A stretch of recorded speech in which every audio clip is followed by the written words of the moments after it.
சரி அப்போ வளையோசை கலகலவனவன்னு ஆரம்பிக்கலாமான்னாரு. வளையோசை கலகலகலவன கவிதைகள் பிடிக்குது கொடு கொடுதென்றல் காற்று. ஃபர்ஸ்ட் பேக்ரவுண்டில் வந்து ஃப்ளூட்டு கொடுத்துருக்கேன். அந்த ஃப்ளூட்டு வாசிக்கிற நெப்போலியன் அவர்கள் அதை பற்றி சொல்லுவார்.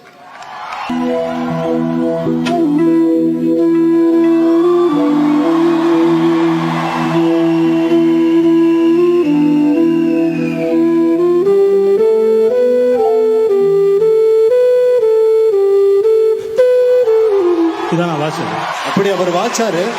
அப்படி அதை வாசிக்க கூடாதுன்னு சொல்லி அவர் சொன்ன இடங்கள் சில ஆக்சென்ட் எக்ஸ்ட்ரா கொடுக்க சொன்னாரு. அதுக்கப்புறம்